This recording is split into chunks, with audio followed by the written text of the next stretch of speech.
دي افضل وصفة اندومي انا عملتها بالشعرية المقلية. يعني انتوا كل ما تعوزوا تشتروا اندومي هتشتروا اندومي بالشعرية المقلية عشان الوصفة دي.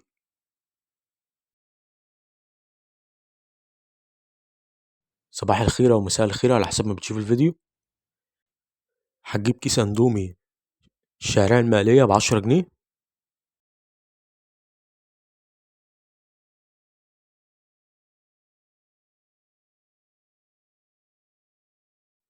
بعد كده هتجيب طاسة تحط فيها رشة زيت.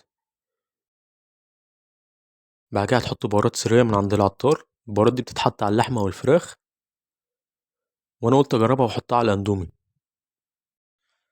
بعد كده هنحط توابل الاندومي، وبعد كده هتنزل بالزيت اللي بيبقى موجود في الاندومي بتاع الشعرية المقلية.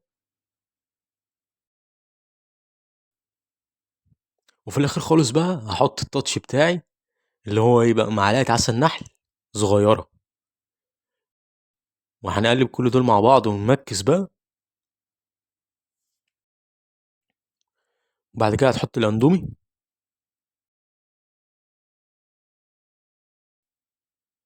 بعد كده تحط عليهم حبة مية صغيرين وتسيب الاندومي لمدة 5 دقايق على النار.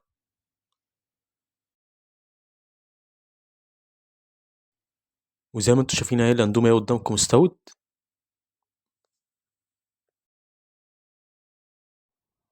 هناكل بقى بسم الله. بصراحة يا جماعة الاندومي الوصفة دي طعمها جميل جدا، يعني انصحكم تجربوها. وبصراحة يعني دي افضل وصفة اندومي انا عملتها على القناة من ساعة ما بدأت، فانصحكم تجربوها. وما تنسوش اهم حاجة تعملوا لايك وتشتركوا في القناة.